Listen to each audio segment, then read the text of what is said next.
ತನುವು ನಿನ್ನದು ಮನವು ನಿನ್ನದು, ತನುವು ನಿನ್ನದು ಮನವು ನಿನ್ನದು, ಎನ್ನ ಜೀವನ ಧನವು ನಿನ್ನದು.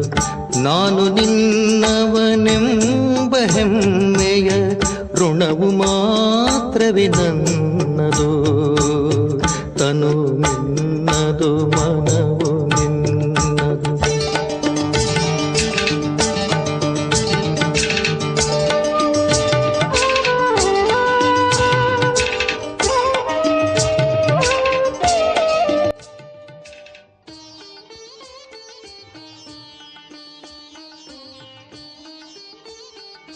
ಓಂ ಶಾಂತಿ.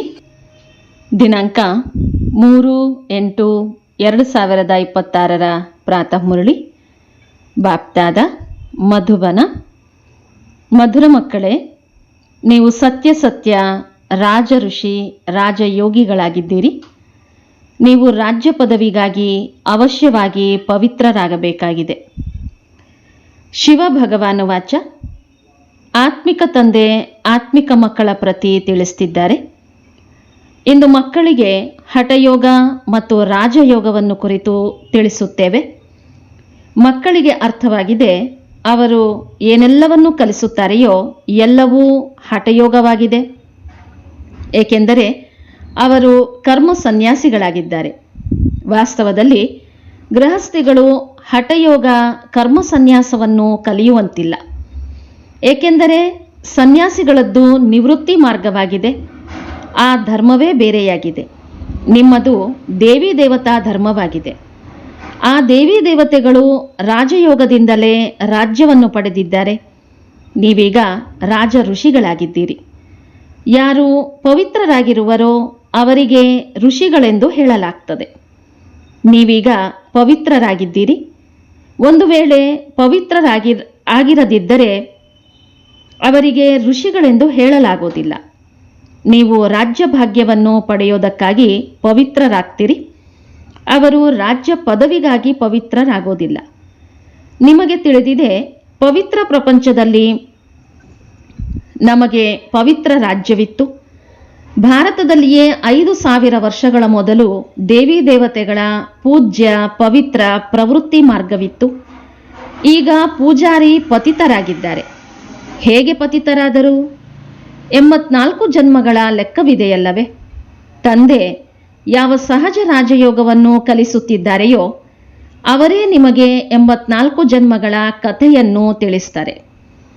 ಅನ್ಯ ಧರ್ಮದ ಬಗ್ಗೆ ಸನ್ಯಾಸ ಧರ್ಮದವರಿಗೆ ಏನು ಗೊತ್ತು? ಇದು ದೇವಿ ದೇವತೆಗಳ ಪ್ರಾಚೀನ ಧರ್ಮವಾಗಿದೆ. ಅದು ಕೊನೆಯಲ್ಲಿ ಬಂದ ಧರ್ಮವಾಗಿದೆ. ಏನು ಕಳೆದು ಹೋಗಿದೆಯೋ ಅದನ್ನು ಸನ್ಯಾಸಿಗಳು ತಿಳಿದುಕೊಳ್ಳಲು ಸಾಧ್ಯವಿಲ್ಲ. ಯಾವುದು ಕೊನೆಯಲ್ಲಿ ಅವರ ಕಣ್ಮುಂದೆ ಕಾಣುವುದೋ ಅದನ್ನು ತಿಳಿಸುತ್ತಾ ಹೋಗ್ತಾರೆ. ನಿಮಗೆ ತಿಳಿದಿದೆ, ಹಠಯೋಗಗಳು ಅನೇಕ ಪ್ರಕಾರವಾಗಿದೆ. ದ್ವಾಪರದಿಂದ ಭಕ್ತಿ ಮಾರ್ಗದ ಜೊತೆಗೆ ಹಠಯೋಗ ಆರಂಭವಾಗ್ತದೆ. ಈಗ ಇದು ರಾಜಯೋಗವಾಗಿದೆ. ಆ ಹಠಯೋಗವನ್ನು ಪ್ರತಿ ಜನ್ಮದಲ್ಲಿಯೂ ಕಲಿಯುತ್ತಾ ಬಂದಿದ್ದಾರೆ. ರಾಜಯೋಗವನ್ನು ನೀವು ಇದೊಂದು ಜನ್ಮದಲ್ಲಿಯೇ ಕಲಿತೀರಿ.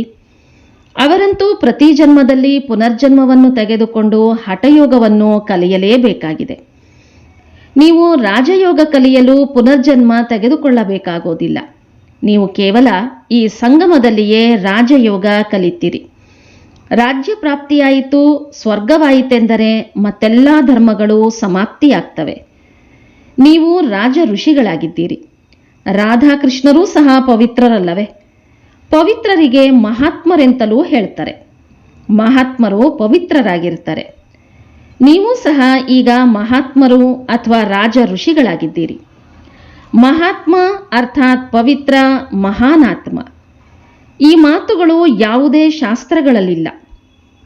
ಶಾಸ್ತ್ರಗಳು ಕೊನೆಯಲ್ಲಿ ರಚಿಸಲ್ಪಡ್ತವೆ. ಕಥೆಗಳ ರೂಪದಲ್ಲಿ ಬರೀತಾರೆ. ಯಾವುದು ಕಳೆದು ಹೋಗಿರುತ್ತದೆಯೋ ಅದನ್ನು ಕುಳಿತು ಆಟದಂತೆ ಬರೀತಾರೆ. ಸತ್ಯವಂತೂ ಏನೂ ಇಲ್ಲ. ಈಗ ತಂದೆ ಮಕ್ಕಳಿಗೆ ಸಮ್ಮುಖದಲ್ಲಿ ಓದಿಸ್ತಾರೆ. ನಂತರ ಇವರದ್ದು ಚರಿತ್ರೆ ಆಗ್ತದೆ. ಯಾದವರು, ಕೌರವರು, ಪಾಂಡವರಿದ್ದರು ಅಂದ ಮೇಲೆ ಅವಶ್ಯವಾಗಿ ಸಂಗಮದಲ್ಲಿಯೇ ಇರಲು ಸಾಧ್ಯ. ಸಂಗಮಯುಗದ ಚರಿತ್ರೆ ಅವರು ಬರೆದಿದ್ದಾರೆ. ಹಬ್ಬಗಳೆಲ್ಲವೂ ಈ ಸಂಗಮಯುಗದ್ದಾಗಿದೆ. ರಕ್ಷಾಬಂಧನವೂ ಸಹ ಪವಿತ್ರತೆಯ ಮೇಲಿದೆ. ನಂತರದಲ್ಲಿ ಅದರ ನೆನಪಾರ್ಥ ನಡೀತದೆ. ಇಲ್ಲಿ ತಂದೆ ಎಲ್ಲರನ್ನೂ ಪವಿತ್ರರನ್ನಾಗಿ ಮಾಡಿ ಪ್ರತಿಜ್ಞೆ ಮಾಡಿಸ್ತಾರೆ. ಸಿಖ್ಖರು ಕಂಕಣವನ್ನು ಧರಿಸ್ತಾರೆ, ಅದು ಸಹ ಪವಿತ್ರತೆಯ ಸಂಕೇತವಾಗಿದೆ. ಹಿಂದೂ ಜನರು ಜನಿವಾರವನ್ನು ಧರಿಸ್ತಾರೆ, ಅದು ಸಹ ಪವಿತ್ರತೆಯ ಸಂಕೇತವಾಗಿದೆ. ಆದರೆ ಅವರು ಆಗಿರೋದಿಲ್ಲ. ಶ್ರೀರಕ್ಷೆಯನ್ನು ಕಟ್ಟಿಸ್ತಾರೆ, ಆದರೆ ಅರ್ಥವನ್ನು ತಿಳಿದುಕೊಂಡಿಲ್ಲ. ಹಿಂದಿನ ಕಾಲದಲ್ಲಿ ಬ್ರಾಹ್ಮಣರು ಶ್ರೀರಕ್ಷೆಯನ್ನು ಕಟ್ಟುತ್ತಿದ್ದರು, ಆದರೆ ಈಗ ಸಹೋದರಿ ಸಹೋದರನಿಗೆ ಶ್ರೀರಕ್ಷೆ ಕಟ್ಟುತ್ತಾಳೆ. ಅದಕ್ಕಾಗಿ ಸಹೋದರ ಹಣ ಕೊಡುತ್ತಾರೆ. ಇದೆಲ್ಲವೂ ಈಗ ಫ್ಯಾಷನ್ ಬಂದಿದೆ. ವಾಸ್ತವದಲ್ಲಿ ಇದು ಪವಿತ್ರತೆಯ ಮಾತಾಗಿದೆ. ತಂದೆ ತಿಳಿಸ್ತಾರೆ, ಮಕ್ಕಳೇ, ಕಾಮ ಮಹಾಶತ್ರುವಾಗಿದೆ. ಆ ಬ್ರಾಹ್ಮಣರು ಈ ರೀತಿ ತಿಳಿಸೋದಿಲ್ಲ. ಈಗ ಬೇಹದ್ದಿನ ತಂದೆ ಹೇಳುತ್ತಾರೆ, ಮಕ್ಕಳೇ, ನಾವು ಪವಿತ್ರರಾಗಿರ್ತೇವೆ, ಎಂದೂ ವಿಕಾರದಲ್ಲಿ ಹೋಗೋದಿಲ್ಲವೆಂದು ಪ್ರತಿಜ್ಞೆ ಮಾಡಿ. ತಾವು ಬಂದು ಪತಿತರನ್ನು ಪಾವನ ಮಾಡಿ ಎಂದೇ ನನ್ನನ್ನು ಕರೀತೀರಿ. ಸತ್ಯತ್ರೇತಾಯುಗದಲ್ಲಿ ಯಾರೂ ಕರೆಯೋದಿಲ್ಲ. ಅದು ರಾಮರಾಜ್ಯ, ಇದು ರಾವಣ ರಾಜ್ಯವಾಗಿದೆ. ರಾಮರಾಜ್ಯದಲ್ಲಿ ಪಂಚವಿಕಾರಗಳಿರೋದಿಲ್ಲ. ಯಥಾ ರಾಜ ರಾಣಿ ತಥಾ ಪ್ರಜಾ. ಈಗ ನೀವು ಮಕ್ಕಳೇ ತಿಳಿದುಕೊಂಡಿದ್ದೀರಿ, ನಾವು ತಂದೆಯಿಂದ ಸ್ವರ್ಗದ ರಾಜ್ಯಭಾಗ್ಯ ತೆಗೆದುಕೊಳ್ತಿದ್ದೇವೆ. ಈ ನರಕದಿಂದ ಖಂಡಿತವಾಗಿಯೂ ಹೋಗಬೇಕಾಗಿದೆ. ಪಾವನರನ್ನಾಗಿ ಮಾಡಿ ಸ್ವರ್ಗದಲ್ಲಿ ಕರೆದುಕೊಂಡು ಹೋಗಲು ಬಂದಿದ್ದಾರೆ ಎಂದ ಮೇಲೆ ನಾವೇಕೆ ಪಾವನರಾಗಬಾರದು? ಅವರದ್ದು ಅನೇಕ ಪ್ರಕಾರದ ಹಠಯೋಗಗಳಿವೆ. ಜೈಪುರದ ಮ್ಯೂಸಿಯಂನಲ್ಲಿ ಹೋಗಿ ನೋಡಿ, ಎಷ್ಟೊಂದು ಪ್ರಕಾರದ ಹಠಯೋಗಿಗಳ ಚಿತ್ರಗಳಿವೆ. ಅದರಿಂದ ಆಗುವುದೇನೂ ಇಲ್ಲ. ಇನ್ನೂ ಏಣಿಯನ್ನು ಕೆಳಗಿಳಿಯುತ್ತಲೇ ಹೋಗ್ತಾರೆ. ತಂದೆ ತಿಳಿಸಿದ್ದಾರೆ, ಭಾರತ ಯಾವಾಗ ಪತಿತವಾಗುತ್ತದೆಯೋ, ರಾವಣನ ರಾಜ್ಯವಾಗುತ್ತದೆಯೋ, ಆಗ ಧರಣಿ ಅಲುಗಾಡತೊಡಗುತ್ತದೆ. ಚಿನ್ನದ ಮಹಲುಗಳೆಲ್ಲವೂ ಕೆಳಗಡೆ ಹೊರಟು ಹೋಗ್ತವೆ. ಮಹಲು ಮೊದಲಾದವುಗಳನ್ನು ಯಾರೂ ಲೂಟಿ ಮಾಡಲಿಲ್ಲ. ಆ ಇಸ್ಲಾಮಿಗಳು ಕೇವಲ ಮಂದಿರಗಳನ್ನು ಲೂಟಿ ಮಾಡಿದ್ದಾರೆ. ಕೆಲವು ಚಿನ್ನಾಭರಣಗಳನ್ನು ತೆಗೆದುಕೊಂಡು ಹೋಗಿದ್ದಾರೆ. ಆಭರಣಗಳ ಆಸಕ್ತಿ ಎಲ್ಲರಿಗಿಂತ ಹೆಚ್ಚು ಆಸಕ್ತಿ ನಿಮಗಿದೆ. ನೀವು ಸ್ವರ್ಗದಲ್ಲಿ ಬರುತ್ತಿದ್ದಂತೆಯೇ ಆಭರಣಗಳನ್ನು ಧರಿಸ್ತೀರಿ, ರಾಜ್ಯಭಾರ ಮಾಡ್ತೀರಿ. ಅನ್ಯ ಧರ್ಮದವರು ಬರುತ್ತಿದ್ದಂತೆಯೇ ರಾಜ್ಯಭಾರ ಮಾಡೋದಿಲ್ಲ. ನೀವು ಬೇಹದ್ದಿನ ತಂದೆಯಿಂದ ಸ್ವರ್ಗದ ರಾಜಧಾನಿಯ ಆಸ್ತಿಯನ್ನು ಪಡಿತೀರಿ ಅಂದಾಗ ತಂದೆ ಕುಳಿತು ಅದೆಲ್ಲವನ್ನೂ ತಿಳಿಸ್ತಾರೆ. ಇವರು ಗೀತೆಯನ್ನು ಓದಿ ತಿಳಿಸೋದಿಲ್ಲ. ಗೀತೆಯಲ್ಲಿ ಏನೆಲ್ಲವನ್ನೂ ಓದಿ ಬರೆದಿದ್ದಾರೆಯೋ ಅದೆಲ್ಲವನ್ನೂ ನಾನೂ ಹೇಳಲಿಲ್ಲ. ಆ ಮನುಷ್ಯರು ನನ್ನ ಮಹಾವಾಕ್ಯಗಳನ್ನು ನಂತರದಲ್ಲಿ ಕುಳಿತು ಶಾಸ್ತ್ರಗಳ ರೂಪದಲ್ಲಿ ಬರೆದಿದ್ದಾರೆ. ನಾನು ಏನನ್ನು ತಿಳಿಸಿದೆನೋ ಅದನ್ನು ನೀವೇ ಯಥಾರ್ಥವಾಗಿ ಕೇಳಿದಿರಿ. ನಂತರ ಹೋಗಿ ರಾಜ್ಯಭಾರ ಮಾಡಿದಿರಿ. ಅಲ್ಲಿ ಈ ಜ್ಞಾನವಿರೋದಿಲ್ಲ. ಇಲ್ಲಂತೂ ತಂದೆ ಶಿಕ್ಷಕನಾಗಿ ಶಿಕ್ಷಣ ಕೊಡ್ತಾರೆ.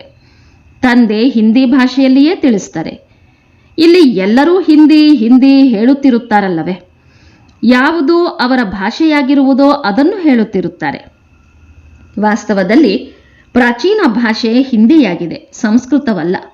ಈ ಸಂಸ್ಕೃತ ಶಂಕರಾಚಾರ್ಯರ ನಂತರ ಬಂದಿರುವುದಾಗಿದೆ.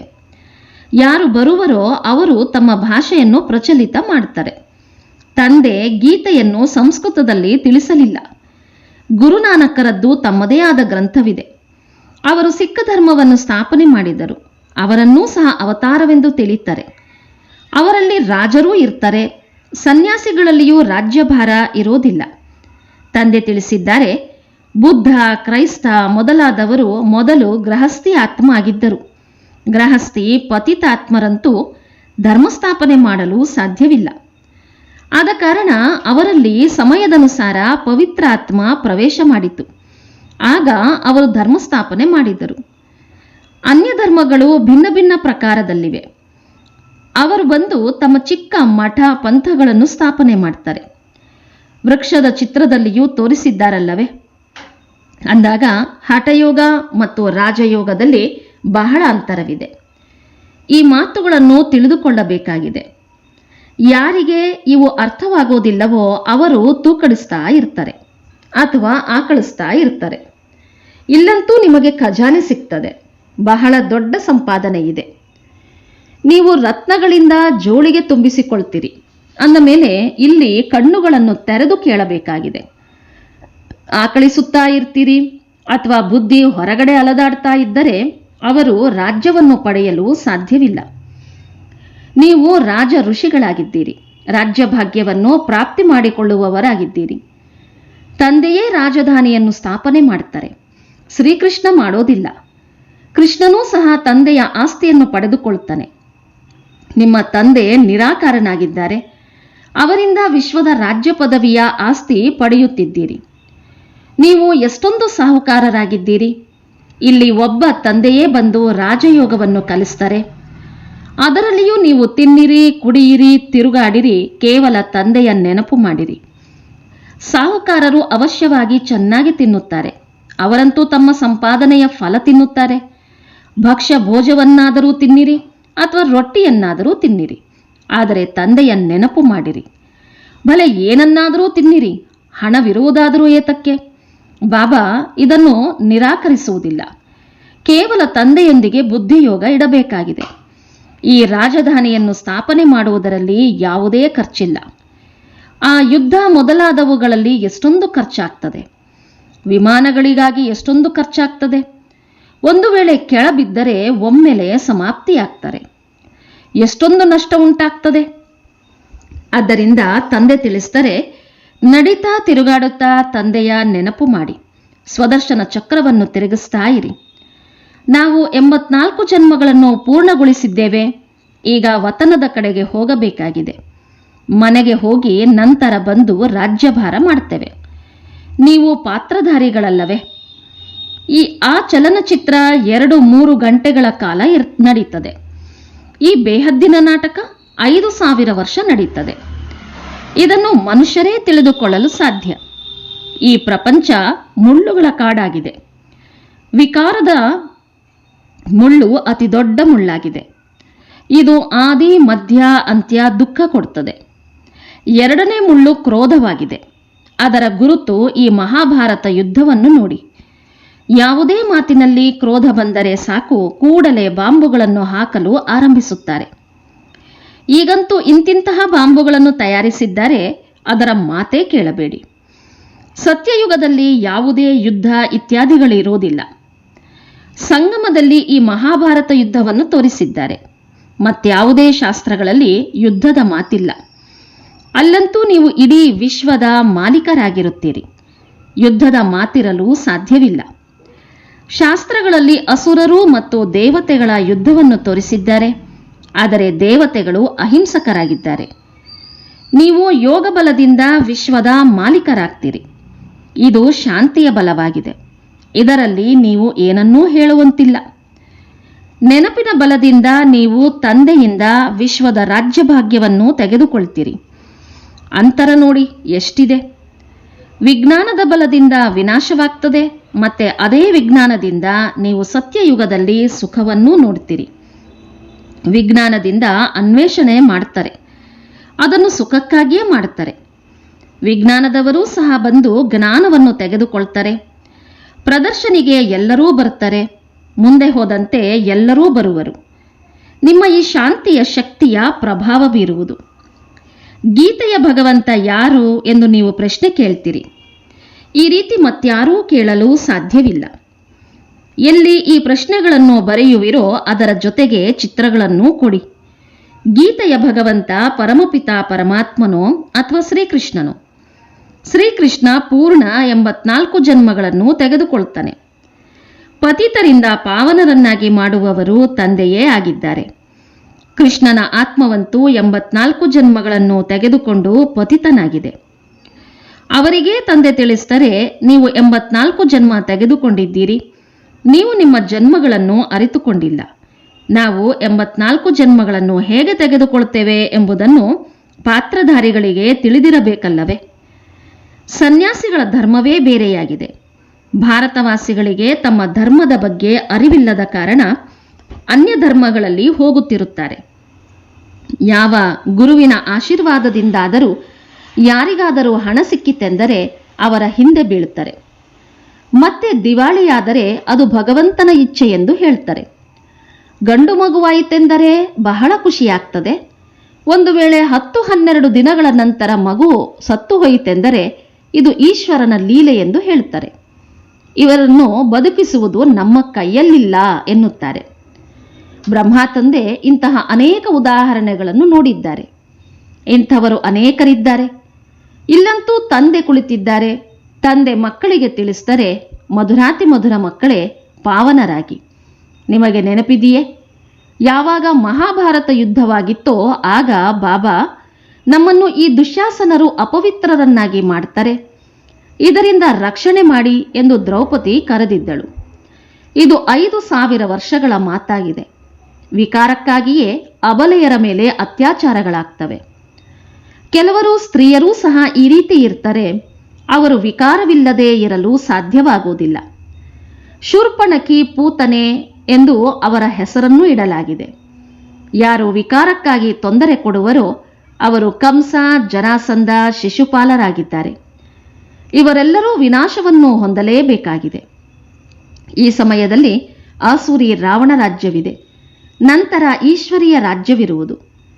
ಹೇಗೆ 84 ಜನ್ಮಗಳನ್ನು ತೆಗೆದುಕೊಳ್ಳುತ್ತೇವೆ ಎಂದು ನೀವು ಈ ಇಡೀ ಚಕ್ರವನ್ನು ಅರಿತುಕೊಂಡಿದ್ದೀರಿ. ಯಾವಾಗ ವಿಕಾರದಲ್ಲಿ ಹೋಗುವರೋ ಆಗ ಇದೆಲ್ಲವೂ ಮರೆತು ಹೋಗ್ತದೆ. ವಿಕಾರದಲ್ಲಿ ಹೋಗುವವರ ಮುಖವೇ ಬಾಡಿ ಹೋಗ್ತದೆ. ನಾವು ಏನು ಮಾಡಿಬಿಟ್ಟೆವು ಎಂದು ಸ್ವಯಂ ಅವರೇ ತಿಳಿದುಕೊಳ್ಳುತ್ತಾರೆ. ತಂದೆ ಹೇಳ್ತಾರೆ, ಮಕ್ಕಳೇ, ಈ ವಿಕಾರದ ಗುಣಿಯಲ್ಲಿ ಬೀಳಬೇಡಿ. ಇದು ನಿಮಗೆ ಆದಿ, ಮಧ್ಯ, ಅಂತ್ಯ ದುಃಖ ಕೊಡುವಂಥದ್ದಾಗಿದೆ. ಇದರಲ್ಲಿ ಬೀಳಬಾರದು. ಪ್ರತಿಜ್ಞೆ ಮಾಡಿ, ನಾವೆಂದೂ ವಿಕಾರದಲ್ಲಿ ಹೋಗೋದಿಲ್ಲ. ಭಗವಾನು ವಾಚವಿದೆ, ಕಾಮ ಮಹಾಶತ್ರುವಾಗಿದೆ.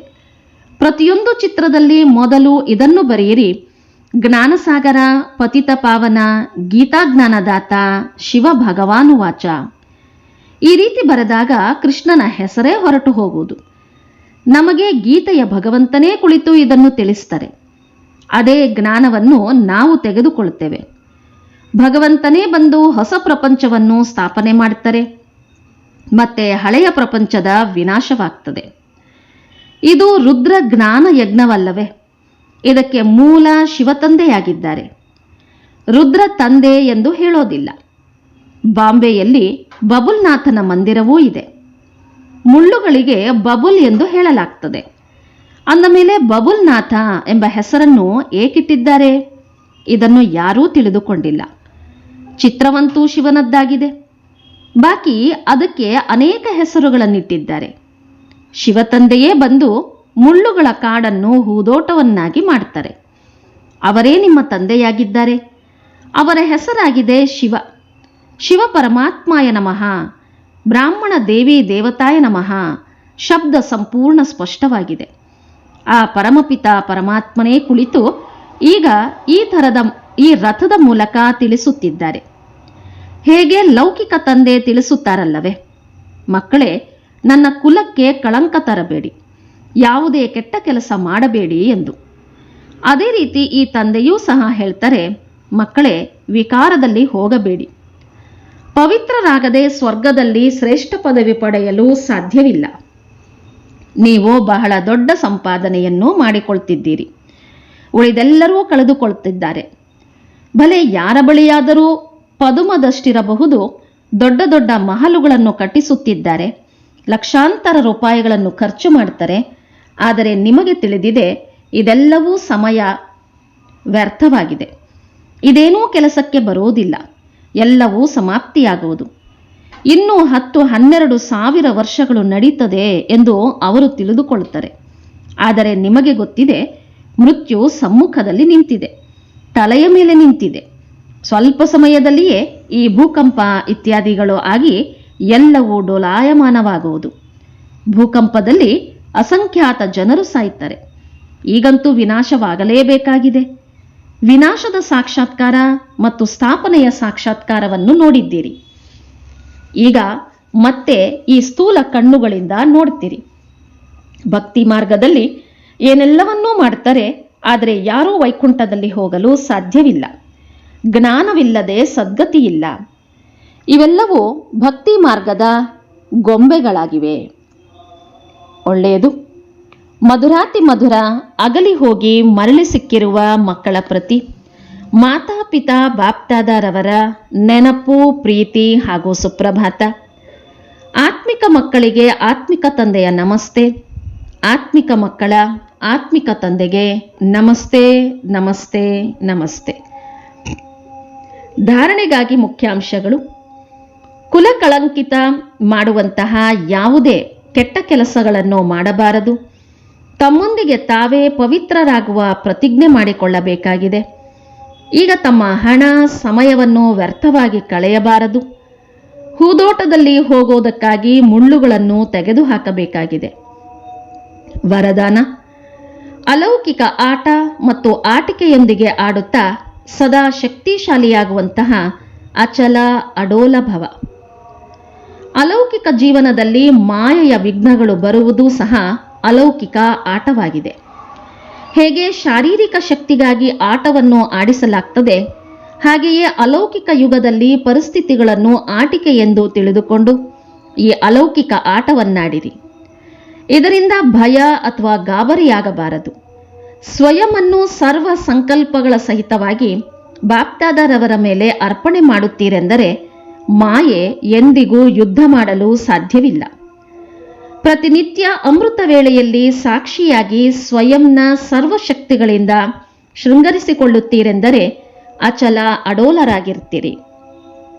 ಸುವಾಕ್ಯ: ಪ್ರಪಂಚದ ಯಾವುದೇ ಸಮಾಚಾರವನ್ನು ಕೇಳುವುದು, ಹೇಳುವುದು ಸಹ ಸ್ವಯಂನಲ್ಲಿ ಕೊಳಕನ್ನು ಜಮಾ ಮಾಡಿಕೊಳ್ಳುವುದಾಗಿದೆ. ಅವ್ಯಕ್ತ ಸೂಚನೆ: ಅಪವಿತ್ರತೆಯ ಬೀಜವನ್ನು ಸಮಾಪ್ತಿ ಮಾಡಿ ಸಂಪೂರ್ಣ ಸ್ವಚ್ಛರಾಗಿರಿ. ಬಾಪ್ದಾದರವರ ಮುಖ್ಯ ಆದೇಶವಾಗಿದೆ, ನಿರಂತರ ನೆನಪಿನಲ್ಲಿರಿ ಹಾಗೂ ಮನಸ್ಸು, ವಾಣಿ, ಕರ್ಮದಿಂದ ಪವಿತ್ರರಾಗಿ. ಸಂಕಲ್ಪದಲ್ಲಿಯೂ ಅಪವಿತ್ರತೆ ಅಥವಾ ಅಶುದ್ಧತೆ ಇರಬಾರದು. ಇದಕ್ಕೆ ಹೇಳಲಾಗ್ತದೆ ಸಂಪೂರ್ಣ ಪವಿತ್ರ. ಸಂಕಲ್ಪದಲ್ಲಿ ಒಂದು ವೇಳೆ ಹಳೆಯ ಅಶುದ್ಧ ಸಂಸ್ಕಾರಗಳು ಟಚ್ ಆಗ್ತವೆ, ವ್ಯರ್ಥ ಸಂಕಲ್ಪ ನಡೀತವೆ ಅಥವಾ ಸ್ವಪ್ನಗಳು ಬರ್ತವೆ ಎಂದರೆ ಸಂಪೂರ್ಣ ಪವಿತ್ರ ಎಂದು ಹೇಳಲಾಗೋದಿಲ್ಲ. ಹಾಗಾಗಿ ಪವಿತ್ರ ಭವ ಹಾಗೂ ಯೋಗಿ ಭವದ ಮೊದಲನೆಯ ಪಾಠವನ್ನು ಸ್ವರೂಪದಲ್ಲಿ ತೆಗೆದುಕೊಂಡು ಬನ್ನಿ. ಆಗಲೇ ತಂದೆಯ ಸಮಾನ ಹಾಗೂ ತಂದೆಯ ಸಮೀಪ ಬರುವ ಅಧಿಕಾರಿಯಾಗುವಿರಿ. ಇಂದಿನ ಮುರಳಿಯ ಪ್ರಶ್ನೋತ್ತರ: ಯಾವ ಗಮನ ರಾಜ್ಯ ಪದವಿಗೆ ಯೋಗ್ಯರನ್ನಾಗಿ ಮಾಡುತ್ತದೆ? ಒಂದು ವೇಳೆ ವಿದ್ಯೆಯ ಮೇಲೆ ಸಂಪೂರ್ಣ ಗಮನ ಇದೆ ಎಂದರೆ ರಾಜ್ಯ ಭಾಗ್ಯ ಪ್ರಾಪ್ತಿಯಾಗ್ತದೆ. ತಂದೆಗೆ ಏನನ್ನು ತಿಳಿಸುವರೋ ಅದನ್ನು ಚೆನ್ನಾಗಿ ಕೇಳಿ ಧಾರಣೆ ಮಾಡಿಕೊಳ್ಳಿ. ತಂದೆ ತಿಳಿಸಿದರು ಮತ್ತು ಮಕ್ಕಳು ಕೇಳಿದಿರಿ ಎಂದ ಮೇಲೆ ರಾಜ್ಯ ಭಾಗ್ಯ ಸಿಗುವುದು. ಒಂದು ವೇಳೆ ಕೇಳುವ ಸಮಯದಲ್ಲಿ ಆಕಳಿಸುತ್ತೀರಿ ಅಥವಾ ತೂಕಡಿಸುತ್ತೀರಿ, ಬುದ್ಧಿ ಅಲದಾಡುತ್ತದೆ ಎಂದರೆ ರಾಜ್ಯ ಭಾಗ್ಯ ಕಳೆದುಕೊಳ್ಳುವಿರಿ. ಆದ್ದರಿಂದ ವಿದ್ಯೆಯ ಮೇಲೆ ಸಂಪೂರ್ಣ ಗಮನ ಕೊಡಿ. ಒಳ್ಳೆಯದು. ಓಂ ಶಾಂತಿ.